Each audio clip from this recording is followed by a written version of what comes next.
Amados hermanos y hermanas, tengan cada uno de ustedes pero muy buenas noches. Aquí estamos nuevamente para continuar con la tarea de cada miércoles de poder llevar hasta su casa la preciosa palabra de nuestro Señor y Salvador Jesucristo. Hoy, amados hermanos, vamos a dar inicio al estudio del libro de Ruth, lo cual pues nos va a tomar unos 4 o 5 miércoles, dependiendo cómo lo avancemos en cada miércoles. La idea es cubrir un capítulo por semana y espero pues a través del estudio de este precioso libro a poder de igual manera ser de bendición, ser de edificación para cada uno de ustedes y que sigamos aprovechando el tiempo, ¿verdad? Este tiempo de estar en casa, de estar encerrado, que así como hemos venido aprovechando estos 3 meses de estudiando duro la palabra, que aunque ya estamos congregándonos nuevamente, que no perdamos ese entusiasmo, no perdamos ese impulso, que no dejemos de estudiar la palabra, porque, amados hermanos, el mismo Jesús nos exhorta,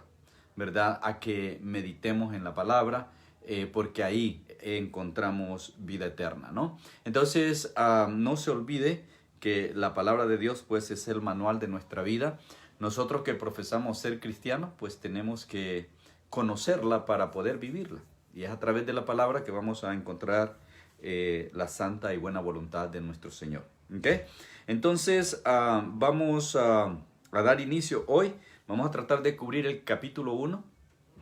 Y, amados hermanos, cuando hablamos de este libro tan corto, pero tiene una esencia, tiene una enseñanza, tiene un contenido de muchísimo valor, tanto para los judíos como para nosotros, la iglesia también. Si bien es cierto, es una historia judía, pero, amados hermanos, vamos a ver cómo a través de la experiencia a Dios también habla a nosotros, a la iglesia de hoy día. Y esto es lo que a mí me interesa, que podamos aprender.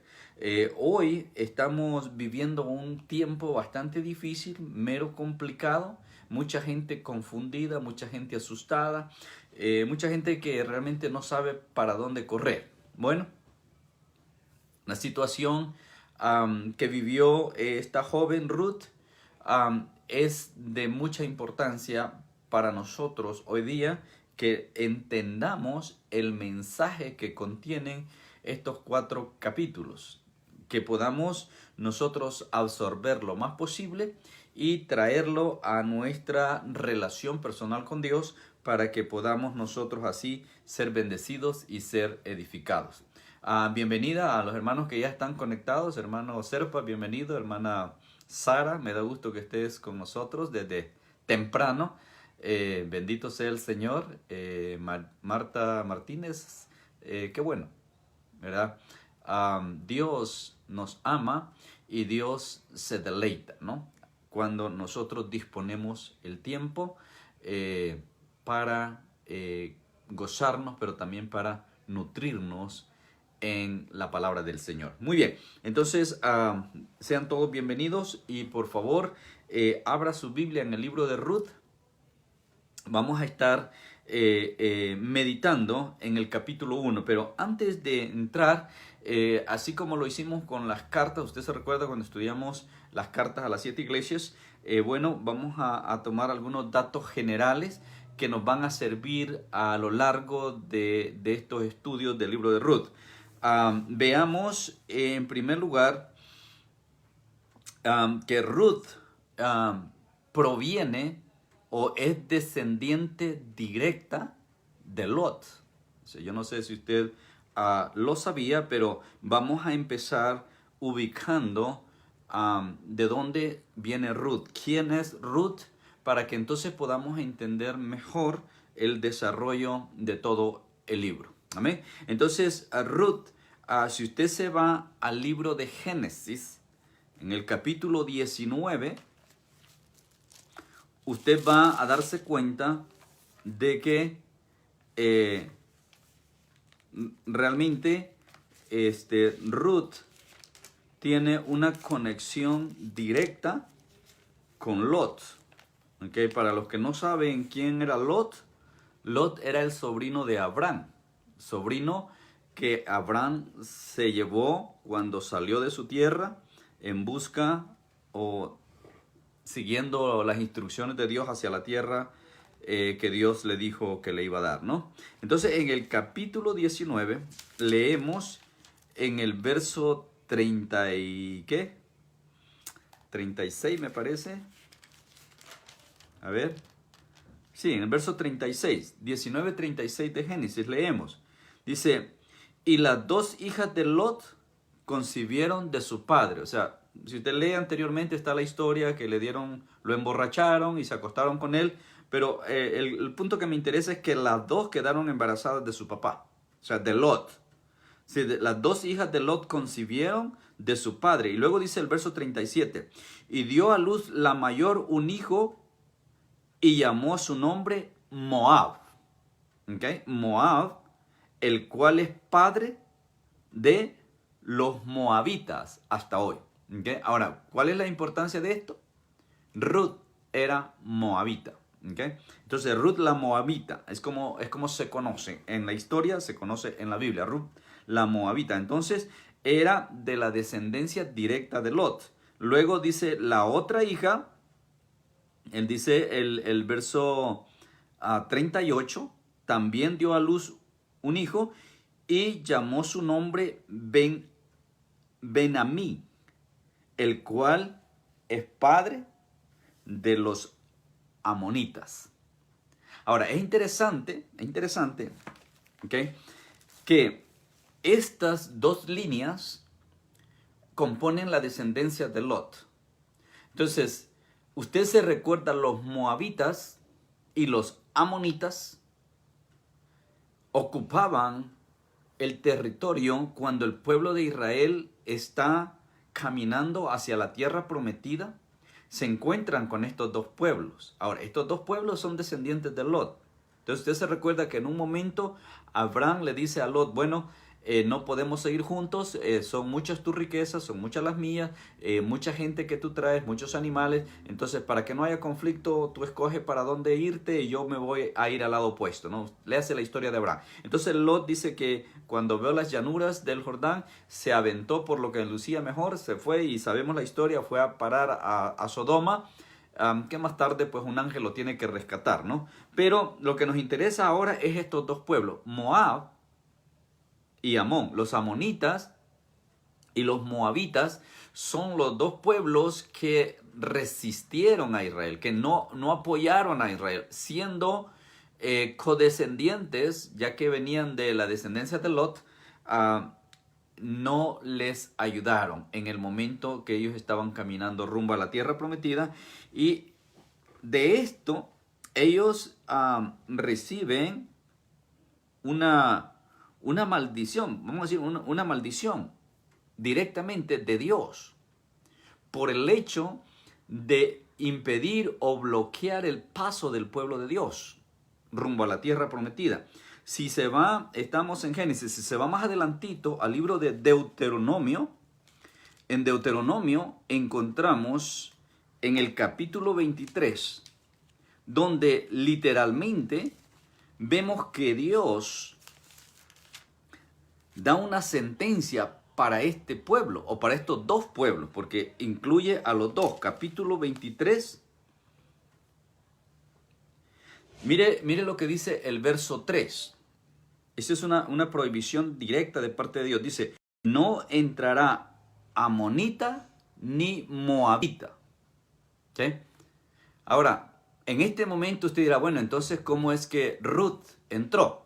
Ya les voy a explicar cómo es que Ruth entra. Porque la prohibición de Dios es, no entrará amonita ni moabita en la congregación de Jehová, ni hasta la 10ª generación de ellos no entrarán en la congregación de Jehová para siempre.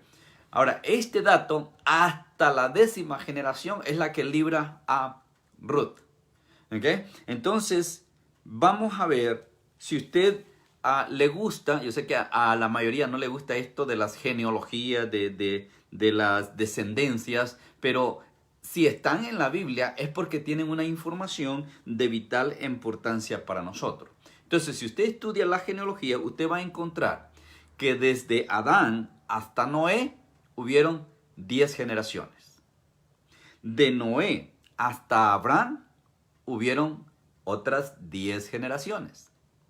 Y de Abraham hasta Boaz o Boaz, que es el personaje que aparece aquí en Ruth, con el que Ruth se va a casar, hay otras 10 generaciones. O sea, cumpliendo el dictamen de Dios. Hasta la 10ª generación no tendrán acceso a la congregación, o sea, al pueblo de Israel. Entonces, los judíos tenían prohibido juntarse o relacionarse con los moabitas, ¿okay? Así como también con los otros pueblos habitantes de Canaán, ¿no? Los amorreos, los saduceos, los heveos, todos esos feos, ¿no? Entonces Dios le prohíbe. Ahora, esta prohibición termina cuando pasa la 10ª generación. Entonces, por eso es importante lo de las genealogías. Entonces vemos que desde Abraham, que es el tiempo de Lot, hasta Boaz pasan 10 generaciones. ¿Okay? Entonces, esto explica el por qué Ruth es aprobada por Dios. Y no solamente es aprobada por Dios, vamos a ver al final del libro que tiene conexión con el mismo Jesús, tiene conexión con el Mesías. O sea, Dios se glorifica en la vida de esta mujer, Dios le bendice y Dios le usa en gran manera. ¿Okay? Entonces, esa es la condición. Ahora, Ruth también no era cualquier moabita, no era una del montón. Ruth era alguien muy especial. En primer lugar, Ruth era sacerdotisa. Claro, sacerdotisa del dios Moloch, el dios que adoraban los moabitas. ¿Okay?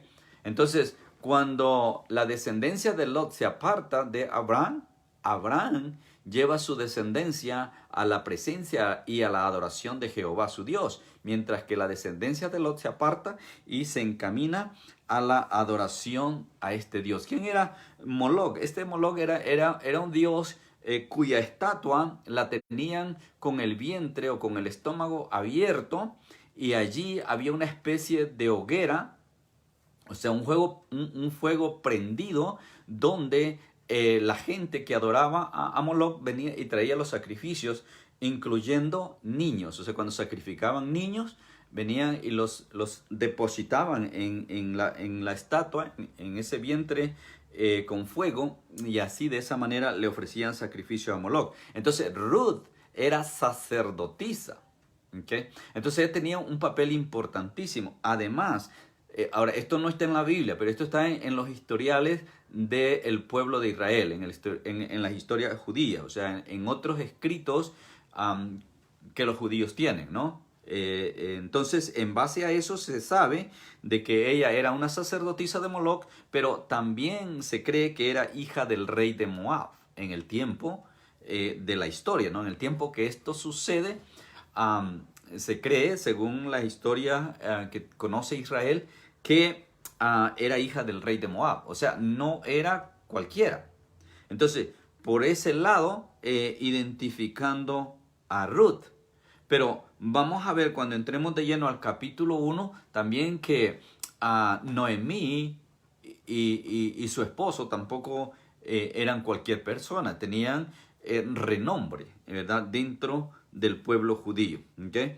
Entonces consideremos estas cosas que nos van a ayudar a poder entender mejor todo el libro de Ruth. Yo sé que la mayoría de gente cristiana lo que conoce de Ruth es la famosa frase que se usa mucho en las bodas, ¿no? Cuando dice, no me pidas que te deje, donde tú vayas iré yo, tu Dios será mi Dios. Entonces, esa es la porción, o sea, que está en versículo, me parece, 15 al 17 por ahí, del primer capítulo. Esa es la porción que la mayoría conoce de la historia de Ruth. Y por lo demás, pues que fue una historia de abnegación, donde la nuera pues se consagra a su suegra y Dios la recompensa. Pero vamos a ver todo el contenido espiritual y profético que contiene el libro de Ruth. Entonces, en términos generales, Ruth es símbolo, o Ruth representa la salvación del pueblo gentil, ya que Ruth no era judía, no era israelita. Entonces, si bien es cierto, venía de la descendencia de Lot, está un pueblo completamente ajeno al pueblo de Israel, los moabitas. Y no solamente estaba ajeno a Dios, sino Dios los considera enemigos. O sea, para Dios, Moab, ¿okay?, los moabitas y los amonitas eran considerados enemigos, especialmente por la acción que tuvieron cuando Israel está llegando a la tierra prometida. ¿Okay? Entonces, esto en términos generales nos da un panorama de lo que es el libro de Ruth. ¿Okay?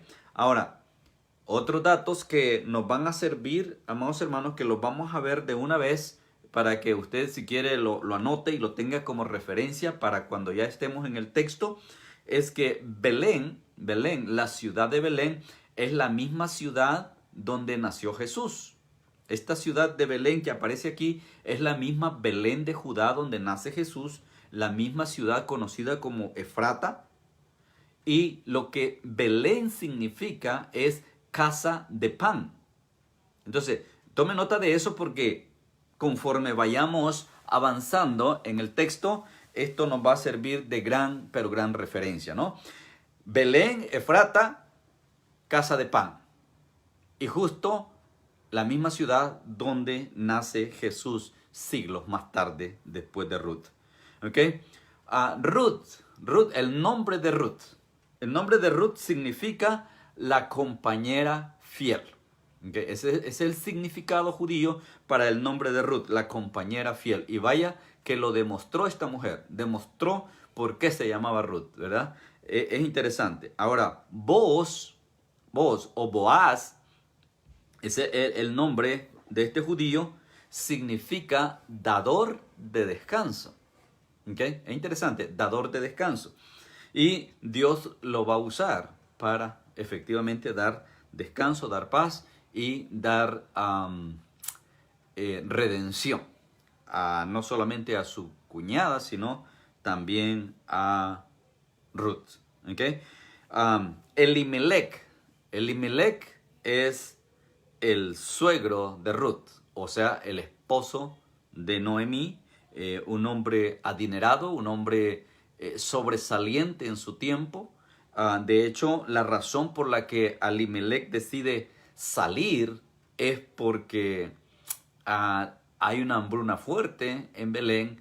Es curioso, ¿no? La ciudad del pan, o la casa del pan, sin pan.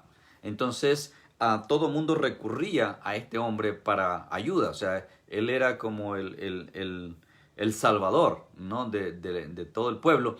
Recurrían a él, a su riqueza. Entonces él sale de Belén y va a parar a los campos de Moab.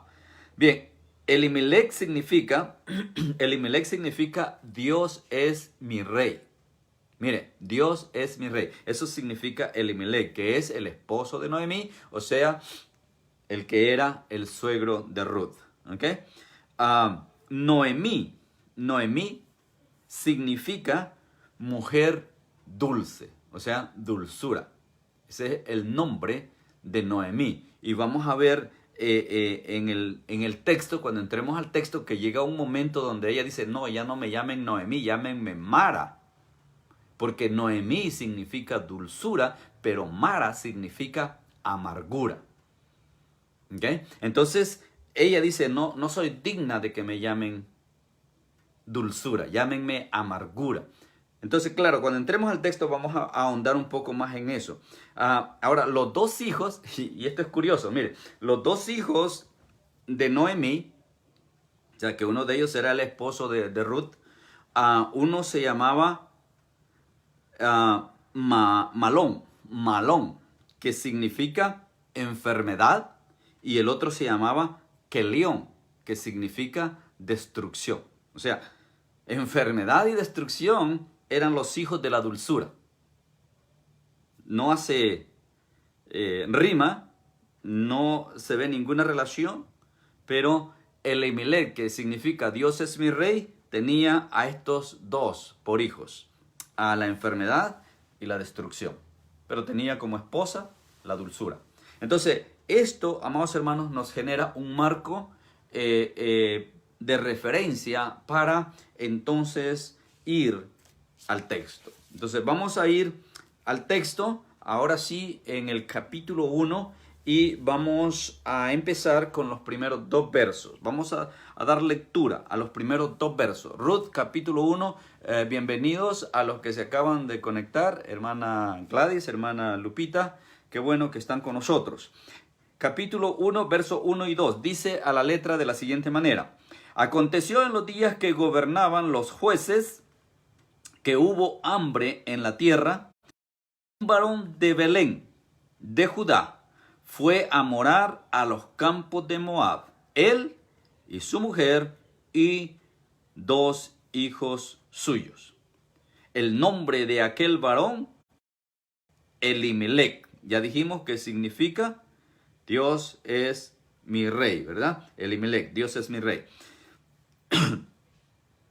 Y el de su mujer, y los nombres de sus hijos eran Malón y Kelión. Efrateos, o sea, de Efrata, de Belén, de Judá. Llegaron pues a los campos de Moab y se quedaron allí. ¿Okay? En los días que gobernaban los jueces, empieza diciendo el texto. Ahora, ¿qué nos dice esto? Que Ruth, o el libro de Ruth, es parte, o vamos a decir, continuación del libro de los jueces. Porque todavía es el tiempo cuando Israel era gobernado por los jueces. O sea, todavía estamos en ese tiempo, ¿verdad? Cuando esta historia de Ruth tiene lugar. ¿Okay? Entonces miramos acá en estos dos versos que esta familia de cuatro, claro, como dije, no nos da referencia acá, pero en otros escritos que están en manos de los judíos, que usan los judíos como referencia, sí se habla un poco de que este varón llamado Elimelech era un hombre muy rico, era un hombre pudiente, era un hombre que tenía de todo y que era el soporte para el pueblo. Y cuando llega esta hambruna, entonces él se va, no porque le faltaba a él, sino porque todo el pueblo recurría a él. Entonces lo vamos a ver al final, ya cuando lleguemos al final en el capítulo 4, vamos a ver realmente que, o mejor dicho, entrando al capítulo 2. Entrando al capítulo 2 hay un momento cuando Noemí dice, no, ya no me llamen Noemí, llámenme Mara. La razón, dice, porque salió de Belén con las manos llenas y regresa con las manos vacías. Entonces la condición de ellos era buena. Ahora cuando ellos salen, sale él, Elimelech, Noemí, a ver, el nombre de los hijos se me van. A ver, era Malón y Kelión. Entonces los cuatro se van a los campos de Moab y se quedaron ahí. Entonces dejan la casa de pan. Dijimos que Belén significa casa de pan. Dejan la casa de pan y se van a los campos de Moab. Y se quedan habitando ahí. Ahora, estando en los campos de Moab, entonces los muchachos se enamoran. Y claro, están en Moab, es obvio que se iban a enamorar de una moabita. Aun cuando había una prohibición, aun cuando como pueblos de que no podían darse esas cosas, bueno, como lo vemos hoy día, ¿no? Los muchachos en la iglesia le decimos, hermanos jóvenes, no pongan sus ojos en muchachas que no son cristianas, o ustedes en muchachos que no sean cristianos, y eso se da a cada rato. Algunos con la esperanza de que los van a ganar para Cristo dicen, no, yo voy a hacer que se convierta. Bueno, De 100, uno lo logra, pero los otros 99 terminan en el mundo. ¿Okay? Entonces, pero esa es la realidad. Entonces, eso no es nuevo, lo vemos aquí. Mira, a pesar de que conocían la prohibición, son atraídos por los moabitas y según la historia judía, es en este proceso que muere el padre de los dos muchachos, ¿no? O sea que va a hacer que quede viuda Noemí, ¿verdad? Por esta conexión que tanto los judíos como los moabitas tampoco aceptaban esas uniones. Entonces, aparte de que Ruth era sacerdotisa, o sea, era una servidora de su Dios. Y entonces, al darse esta relación, entonces se genera conflicto y se cree que esto fue lo que produjo la muerte de ¿cómo se llama? De Elimelech, igual la de los dos muchachos más adelante, ¿no? Entonces, según la historia judía, más adelante los muchachos también mueren por la misma situación, ¿verdad? Pero bueno, eso es historia judía, la Biblia no lo dice y yo siempre me enfoco en lo que la Biblia dice. Para mí tiene más peso lo que la Biblia dice y respeto lo que la Biblia no dice, ¿ok? Entonces, y ese mismo consejo le doy a usted que me está escuchando en este momento. Quedémonos en lo que la Biblia dice porque lo que la Biblia no lo dice por alguna razón no lo dice, ¿ok? Entonces vemos que Elimelech, ¿okay? Y su esposa Noemí y sus dos hijos se quedan allí a vivir en los campos de Moab. Vamos a continuar en el verso 3, leemos: murió Elimelech, marido de Noemí, y quedó ella con sus dos hijos, los cuales tomaron para sí mujeres moabitas. ¿Okay? O sea, según la historia judía, es cuando estos empiezan a pretender a estas muchachas, es que muere el padre. Luego terminan casándose con ellas, con las moabitas, y dice que el nombre de una era Orfa y el nombre de la otra era Ruth. Y habitaron allí unos 10 años. O sea, vivieron por 10 años allí en los campos de Moab. Entonces, Noemí queda viuda, pero le quedan sus dos hijos con sus esposas, o sea, las nueras de Noemí. Pero luego, cuando esto va avanzando, el tiempo va pasando, vamos a ver más adelante que también los muchachos mueren. Si bien es cierto, no tenemos los datos, como dije, la Biblia no nos da información al respecto. Entonces, lo que sí nos dice es que estuvieron aquí por un periodo de 10 años. Y cuando llegamos al verso 5, nos dice que murieron también los dos muchachos, Malón y Kelión. Entonces, cuando llegamos al verso 5, vemos entonces que la condición de la viuda empeora. Porque ahora ya no tiene a su esposo, pero tampoco tiene a sus hijos. Se queda solo con las nueras, las cuales ninguna tiene hijos. Esto nos dice que realmente no tenían mucho tiempo de casadas. Porque aún no tenían hijos, no habían concebido. Además de que la condición era hostil, porque eran de dos pueblos diferentes y había oposición, en este caso, por los moabitas, porque estaban en Moab. Si hubiese sido en Israel, la hostilidad hubiera sido contra Ruth. En este caso, la hostilidad era contra los judíos, ¿verdad? Porque los judíos estaban en un campo extranjero, estaban habitando ahí como extranjeros. Entonces mueren también los dos muchachos y entonces quedan las tres mujeres solas. ¿Okay? Dice en el verso 5, quedando así las mujeres desamparadas de sus dos hijos y de su marido. O sea, las tres mujeres ahora quedan viudas. Entonces tenemos tres viudas. Una situación difícil hablando dentro del contexto judío. Porque si vemos el contexto de la vida judía de los israelitas, la mujer viuda ocupa un papel de mucha importancia, al igual que el huérfano. Entonces vemos que dentro de los planes de Dios, la viuda, el huérfano, el desamparado, el pobre, ocupa un papel de suma importancia. Algo que en la sociedad normal o en la sociedad moderna es lo opuesto, ¿verdad? Pero dentro del contexto bíblico, dentro del plan de Dios, esto ponía a estas tres mujeres en una condición especial espiritualmente hablando, porque socialmente hablando estaban arruinadas. O sea, no tenían amparo, no tenían respaldo de nada ni de nadie, ¿verdad? Y luego Noemí, que era la cabeza, queda con cabeza, es extranjera, o sea, de remate, está en una tierra, en un territorio que no es su país, no es su pueblo, ¿verdad? Entonces esto agrava las condiciones, pero entonces mire lo que sucede en el verso 6. Dice que se levantó con sus nueras. O sea, Noemí se levanta con sus nueras y dice que regresó de los campos de Moab porque ella escuchó en el campo de Moab que Jehová había visitado a su pueblo para darles pan. Ahora, ¿cómo llegó este rumor a los oídos de Noemí?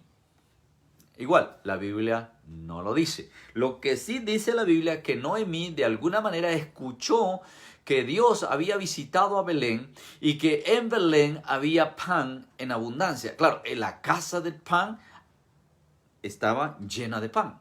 De alguna manera Dios había derramado bendición sobre Belén y entonces Ruth decide regresar a Belén, de donde había salido con su esposo, con sus 2 hijos y con sus manos llenas de bienes, o sea, con riqueza, porque salieron con abundancia de riqueza. Entonces ella decide que hay que regresar a Belén, pero las dos muchachas no tenían nada que ver con los judíos. Las 2 muchachas eran moabitas. Entonces Ruth y ¿cómo se llama la otra? Ofra, le deben lealtad a su suegra y por eso es que están con ella. Porque al unirse en matrimonio, las familias se enlazan y quedan unidas.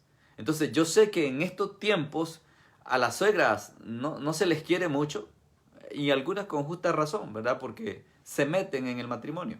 Entonces, suegritas, apártense un poco, dejen que sus hijos y sus hijas vivan sus vidas matrimoniales como les vaya. Ellos eligieron la pareja, así que ellos, si les va bien, les va mal, es problema de ellos. Pero, suegritas, no se metan.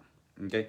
En el caso de Noemí, pues es un ejemplo de suegra, ¿no? Si todas las suegras fueran como ella, yo les aseguro que fueran amadas. Pero por alguna razón, en la sociedad moderna, las suegras tienen un calificativo ahí no muy agradable. Pero espero que usted que me está escuchando y es suegra, no caiga en eso, porque usted conoce a Cristo, conoce al Señor, y eso marca la diferencia aún en las suegras. Amén. Entonces, esta suegra, Noemí, vemos en el verso 7 que salió del lugar donde había estado y con ella sus 2 nueras, y comenzaron a caminar para volver a la tierra de Judá. Empezaron a caminar rumbo a la tierra de Judá. Y dice el verso 8, y Noemí dijo a sus 2 nueras, andad, volveos cada una a la casa de su madre. Jehová haga con vosotras misericordia como la habéis hecho con los muertos y conmigo, o sea, con los esposos, no malentienda con todos los muertos, sino con sus esposos, o sea, mis hijos, y lo han hecho conmigo, que Dios les recompense a ustedes, es lo que les está diciendo. Que así como ustedes fueron benevolentes, misericordiosas conmigo y con sus esposos, que eran mis hijos, ahora que Dios lo haga con ustedes. Por favor, regresen con su mamá. Vayan, vuelvan a su casa de donde salieron para casarse con mis hijos. O sea, ese es el consejo de esta suegra, ya que ella va rumbo a Judá, rumbo a Belén, donde estas 2 mujeres serían extranjeras. Y no solamente serían extranjeras, sino que no serían bien vistas por ser moabitas, ya que Israel sabía perfectamente que no debía de existir ninguna relación con los moabitas. Aunque, según vimos, la sentencia o el castigo o la prohibición en Deuteronomio, ya Ruth está está después de la 10ª generación, lo cual, o al menos está en la transición, lo cual la califica. Y podemos afirmar que la califica, ¿por qué? Porque vemos que Dios lo aprueba. No solamente lo aprueba, sino que Dios usa a esta mujer para continuar la descendencia hasta llegar a Jesús. O sea, es interesante, ¿no? Luego dice, le dijeron, os conceda Jehová que halléis descanso cada una en casa de su marido. Luego las besó y ellas alzaron su voz y lloraron. Alzaron su voz y lloraron. Entonces, ellas les dolió en el corazón que de la misma suegra estaba saliendo el despido. Estaba diciendo, no quiero que vayan conmigo. Claro, aquí no había maldad, aquí había bondad. Aquí estaba el corazón de Noemí obrando más como madre que como suegra. Entonces, pero aquí es donde entra la parte espiritual que muchas veces nos perdemos por quedarnos enfocados en lo bonito de la historia. Entonces, por estar contemplando lo emocionante o la parte emocional de la historia, nos perdemos lo más importante, que es la parte espiritual. Entonces, vemos que aquí en el verso 9, Noemí dice que Jehová les bendiga, ¿verdad? Que Jehová les conceda, que Jehová les dé descanso en su casa, ¿verdad? Y las despide. ¿Ok? Pero luego le dijeron, verso 10, le dijeron, ciertamente nosotras iremos contigo a tu pueblo. O sea, ellas se pusieron firmes y le dijeron, no te vamos a dejar. Las dos le dijeron, no te vamos a dejar, vamos a ir contigo a Judá. Vamos a ir contigo a Belén. Ya nuestros esposos no viven, pero no te vamos a dejar, vamos a abandonar. Y es interesante porque estas dos mujeres están tomando una actitud como si fueran judías. Ahora, ¿por qué cree usted que ellas están tomando una actitud judía? Porque el tiempo que han vivido con estos judíos han conocido al Dios de los judíos, o sea, a Jehová de los ejércitos. Por eso le decía, aquí es donde entra la parte espiritual. Estas dos mujeres ya han sido cambiadas, ya han sido tocadas. Y quizá Ruth más que Ofra, pero en este verso las dos le dicen, no te vamos a dejar, nos vamos a ir contigo. Pero luego Noemí les responde en el verso 11 y les dice, vuélvanse, o sea, váyanse, hijas mías, mire, las llama hijas, vuélvanse, hijas mías, ¿para qué habéis de ir conmigo? ¿Tengo yo más hijos en el vientre que puedan ser vuestros maridos? ¿Por qué? Porque por tradición o por costumbre, por práctica en el pueblo judío, cuando esta situación pasaba, ¿verdad? Entonces el hermano del muerto era el que tomaba a la esposa. Y si no, acuérdese la historia cuando le preguntaron a Jesús de aquella que se casó con los 7 hermanos. ¿Por qué se casó con los 7 hermanos? Porque dice que se casó con el mayor, pero este se murió, luego la tomó el otro, se murió, se tomó el otro y la murió, y etcétera, etcétera, ¿no? Se murieron los 7, parece que esta era la viuda negra, ¿no? Un hombre que se casaba con ella se moría. Entonces le hicieron la pregunta a Jesús, cuando estemos en el reino de los cielos, ¿cuál de los 7 va a ser el marido de ella? ¿Por qué? Porque esa era la práctica judía. Esa era parte de la vida social. O sea, es así como estaba establecido y así se practicaba. Entonces, por eso es que ella le dice, yo no tengo más hijos para que puedan tomarte como esposa. Entonces, lo mejor es que se vayan a su casa y rehagan su vida, ¿verdad? Encuéntrense un muchacho por ahí en Moab con quien puedan rehacer su vida. Y luego agrega en el 12, vuélvanse, hijas mías, e idos porque yo ya soy vieja para tener marido, y aunque dijese esperanza tengo, y esta noche estuviese con marido, y aún diese a sus hijos, ¿habíais vosotras de esperar hasta que fuesen grandes?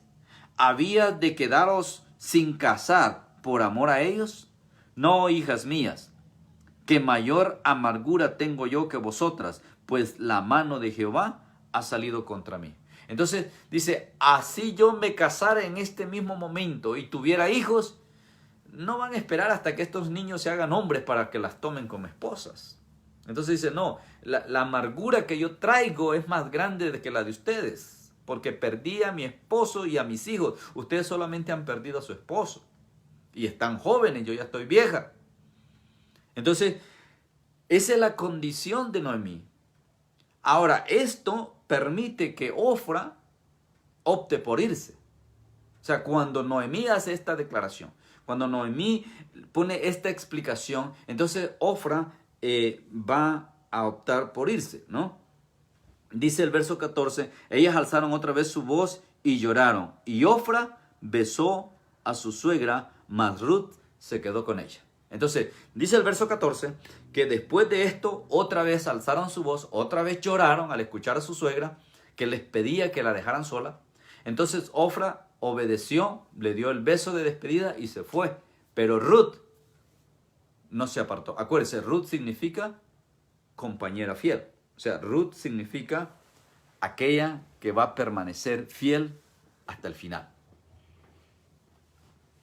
Por eso es que Ruth representa la salvación de los gentiles, o sea, la salvación de nosotros, o es figura de la iglesia, hablando espiritualmente. ¿Okay? Entonces, ahora Ruth se queda con Noemí. Esto nos lleva a los famosos versos conocidos, ¿no? Los que hablaba al principio, los versos que se recitan en muchas de las bodas. ¿Por qué? Porque son versos de afirmación, de promesa, de compromiso a una fidelidad de por vida, que es lo que realmente sella un matrimonio. Matrimonio es un pacto de por vida, donde cuando yo digo sí acepto, estoy diciendo que voy a ser fiel hasta la muerte. Y esa es la razón por la que estos versos se citan en la mayoría de las bodas. Pero es maravilloso que esto no se lo está diciendo Ruth a su esposo. Ruth se lo está diciendo a su suegra. O sea, esto nos dice la fidelidad que había en Ruth hacia la suegra por el amor que le tuvo a su esposo, que ya falleció, pero que ahora ella se siente comprometida con su suegra. Si todas las nueras fueran así, se acabaría ese bendito problema entre las suegras. Yo sé que también las suegras tienen que apartarse, dejar de ser metiches, ¿no? No ir donde no las llaman. Ya no consentir a su hijo, ya no consentir a su hija, ya no pensar que su hijo tiene que vivir como cuando vivía con ustedes. No, ya déjelo que haga su vida. Entonces dice el verso 15, y Noemí dijo, he aquí tu cuñada se ha vuelto a su pueblo y a sus dioses. Vuélvete tú tras ella. O sea, todavía insistiendo Noemí, vete tú también. Ofra se devolvió a su pueblo, a los moabitas y obvio a sus dioses, porque los moabitas tenían su propio dios, Moloch, ya dijimos, no conocían a Jehová. A Jehová estas muchachas lo vinieron a conocer aquí, cuando se juntaron con estos judíos. ¿Okay? Entonces, mire, aquí viene la respuesta interesante de Ruth. ¿Okay? Versos 16 y 17. Respondió Ruth, no me ruegues que te deje y me aparte de ti, porque a donde quiera que tú fueres iré yo, y donde quiera que vivieres viviré yo. Tu pueblo será mi pueblo y tu Dios mi Dios. Wow, eso es tremendo. Donde tú murieres, dice el verso 17, donde tú murieres moriré yo y allí seré sepultada. Así me haga Jehová y aún me añada que solo la muerte hará separación entre nosotras dos. Mire con qué firmeza esta mujer que no tenía nada que ver con los judíos, que no tenía nada que ver con Jehová, ahora habla como una mujer que hubiese crecido conociendo al Dios de Israel. Y pone su confianza en Jehová. Y esto es lo maravilloso, amados hermanos. Por eso les decía que esta mujer representa a los gentiles convertidos, o sea, a la iglesia de hoy día. Porque nosotros no éramos, como dice el apóstol Pablo, no éramos parte del pueblo. Pero Dios nos incluyó. Nosotros no lo merecíamos, nosotros éramos indignos. Pero Dios, en su amor y en su misericordia, extendió su tabernáculo para cubrirnos a nosotros también. Y esto es lo que encontramos en la historia de Ruth, ¿verdad? Entonces, Ruth se expresa de esta manera en una forma maravillosa. Quiera Dios que todas las mujeres que han conocido a Cristo se expresaran como ella. Quiera Dios que todas aquellas mujeres, bueno, y no solo las mujeres, los hombres también que hemos conocido a Cristo, que aprendamos de esta mujer en cuanto a la fidelidad, en primer lugar a Dios, a su Dios. Acuérdese que esta mujer era sacerdotisa, o sea, no era una seguidora de Moloch, era una servidora de Moloch. Y ahora que ha conocido la verdad, ahora que ha conocido al Dios verdadero, dice, no, yo no me voy a regresar a una adoración vana. Yo me voy contigo y tu pueblo, Israel, va a ser mi pueblo. Y donde tú estés, donde tú vivas, allí voy a vivir y allí voy a estar contigo.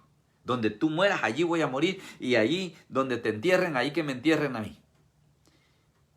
Y que Dios, Jehová, me permita que solo la muerte nos separe. Cuando un esposo, una esposa tiene esta convicción, ese matrimonio se vuelve agradable ante los ojos de Dios. Esos son los matrimonios sin mancilla. Esos son los matrimonios honrosos a los ojos de nuestro Señor. Cuando el esposo, cuando la esposa tiene esta convicción de que solo la muerte hará separación entre nosotros. Bendito sea el Señor. Yo le doy gloria al Señor por esta preciosa palabra. Pero sigamos, vamos a tratar de terminar el capítulo.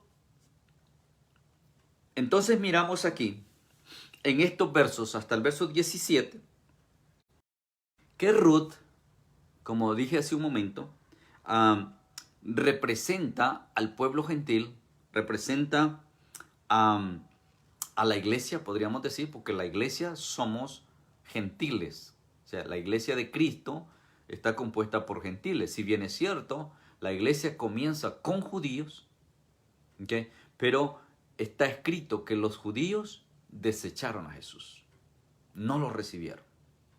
Entonces la iglesia se extiende al pueblo gentil por medio de la predicación del trabajo misionero del apóstol Pablo, y entonces la iglesia empieza a crecer con el pueblo gentil y los judíos empiezan a quedar enfrascados en el judaísmo. Hasta hoy día, el judaísmo es el fuerte del pueblo de Israel. Es más, ven al cristianismo como una secta. Pero nosotros que hemos conocido a Cristo, aunque no teníamos nada que ver con los judíos, ahora somos parte de ese pueblo. Entonces, Noemí representa al pueblo de Israel y Ruth nos representa a nosotros. O sea, Ruth es un símbolo de nosotros, los gentiles, mientras que Noemí es un símbolo del pueblo de Israel. Dios trata con cada uno de manera diferente. O sea, Dios tiene un trato con Israel. Israel es el pueblo escogido. Pero nosotros somos la iglesia de Cristo. Ahora, ¿hay judíos en la iglesia de Cristo? Sí. Hay unos cuantos judíos por ahí que de verdad se han convertido a Cristo, son parte de la iglesia. Pero en la mayoría, la iglesia está compuesta por gentiles. ¿Por qué? Porque Dios está tratando de una manera diferente con el pueblo de Israel. Y Dios va a seguir tratando con ellos. Y escrito está, el apóstol Pablo lo ha declarado, que Dios va a seguir el trato con ellos. Es más, el apóstol Pablo nos compara a nosotros, la iglesia, como el olivo injerto. El olivo natural es Israel. Y nosotros, dice, somos el olivo silvestre. Entonces, Pablo explica que Dios injertó al olivo silvestre, que somos nosotros, los gentiles, con el olivo natural, que es Israel. Y, como dice el apóstol Pablo, de los dos pueblos formó uno solo. Maravilloso, ¿no? Eso es lo maravilloso de la palabra. Entonces, tengamos esto en cuenta, ¿verdad? De que Dios se complace cuando nosotros vivimos dentro de su voluntad. Vamos entonces al verso 18, leemos en el verso 18, dice, y viendo Noemí que estaba tan resuelta a ir con ella, no dijo más. Anduvieron pues ellas dos hasta que llegaron a Belén. Mire, llegaron a Belén, a la casa del pan. Y aconteció que habiendo entrado en Belén, toda la ciudad se conmovió por causa de ellas y decían, ¿no es esta Noemí? ¿Se acuerda? Porque Noemí salió siendo una mujer pudiente, salió siendo una mujer rica, salió siendo una mujer de renombre por el esposo que tenía, por Emelec. ¿Okay?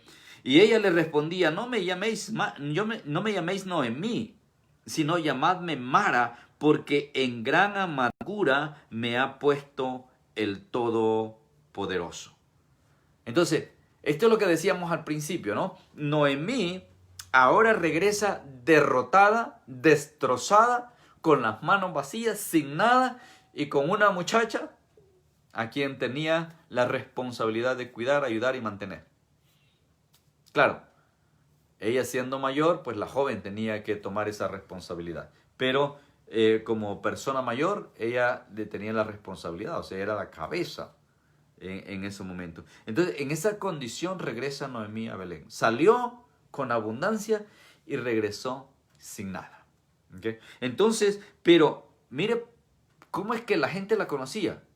Claro, la reconocieron después de 10 años. 10 años dice que estuvieron en los campos de Moab. ¿Por qué la reconocieron? Porque era una mujer pudiente, era una mujer reconocida. Y cuando la ven, dicen, ¿no es esta Noemí? ¿Cómo viene esta mujer? ¿En qué condición viene? Entonces, esto da a entender quién era Noemí antes de irse. Pero ahora regresa a su tierra, regresa a su pueblo acabada, acompañada por su nuera. Allá en Moab, dejó a su esposo, dejó a sus 2 hijos y también se quedó su otra nuera. Su esposo y sus hijos muertos, enterrados. Ahora, sin familia, viuda, desamparada. Así regresa esta mujer a Belén. ¿Okay? Verso 21 dice, en el 20 dice, llámenme Mara, ¿no? Que significa amargura, ya dijimos eso. Yo me fui llena, pero Jehová me ha vuelto con las manos vacías. ¿Por qué me llamaréis Noemí? Ya que Jehová ha dado testimonio contra mí y el Todopoderoso me ha afligido. Así volvió Noemí y Ruth, la moabita. Su nuera, así volvió Noemí y Ruth la moabita, su nuera con ella, volvió de los campos de Moab y llegaron a Belén al comienzo de la siega de la cebada. ¿Okay? Ahora, este capítulo 1 nos deja un final que va a ser el arranque del capítulo 2. O sea, vamos a cerrar aquí. De esta manera regresó Noemí derrotada, sin nada, con una muchacha. Lo que no sabía Noemí es que Dios le iba a restaurar, que Dios iba a devolverle lo perdido y que Dios iba a levantarle descendencia a su hijo muerto. Pero marque esto, el tiempo cuando llegaron, según el verso 22, porque de aquí vamos a partir el siguiente estudio. ¿Okay? El segundo estudio vamos a partir de aquí, de este verso 22, que dice que llegaron a Belén en comienzo de la siega de la cebada. Porque eso tiene un contexto espiritual que muchos de nosotros lo desconocemos, pero que es de vital importancia, ¿verdad? Ya que este tiempo de la cebada está relacionado directamente con el tiempo de la resurrección. ¿Okay? Ahí lo vamos a dejar. Vamos a profundizar más en eso cuando cubramos el capítulo 2, ¿verdad? Ver el tiempo de la cosecha de la cebada. Y es interesante que termina casándose al final de la cosecha del trigo. Entonces son dos aspectos que vamos a profundizar en la próxima clase. Por hoy creo que es suficiente. Creo que el tiempo nos dio para terminar el capítulo 1. Espero que así vayamos de capítulo en capítulo. Entonces el próximo miércoles les animo a que a las 8 de la noche siempre estén pendientes y arrancaremos con el capítulo 2. Solamente pues les pido, amados hermanos, que sigan orando, ¿verdad? Para que no desmayemos, para que como iglesia sigamos avanzando en el llamado que Dios nos ha hecho y que no dejemos de predicar la palabra. ¿Okay? Ya se abrió el templo, ya estamos tratando de retomar dentro de lo que cabe la normalidad. Estamos trabajando el culto de los viernes, el culto de los domingos. Esperamos, arrancando el mes de julio, poder ya integrar escuela dominical y la iglesia de niños. Todavía no es seguro, pero eso es lo que tenemos proyectado. Les pedimos sus oraciones al respecto, ¿verdad? Y les aconsejo pues que sigan guardando las medidas de seguridad, que se sigan cuidando, que traten de permanecer en casa lo más posible, que salgan solamente para lo necesario y si salen pues que tomen las medidas de seguridad que nos recomiendan. Igual en la iglesia, pues si usted se siente enfermo o usted ha estado expuesto durante la semana, pues quédese en casa y vamos a seguir transmitiendo de manera que usted reciba la palabra desde su casa. Pero si usted está bien y usted ya venció el miedo, pues véngase al culto de oración el viernes a las 8 y el domingo siempre a las 12:30. ¿Okay? Esperamos que usted sea bendecido. Por mi parte, solamente me resta decirle, amados hermanos, que Jehová Dios Todopoderoso los guarde y les quiera bendecir, que Él haga resplandecer su rostro sobre cada uno de ustedes y que les dé paz en sus corazones. Que la paz del Señor sea con todos ustedes en el nombre de Jesús, hoy, mañana y siempre. Amén.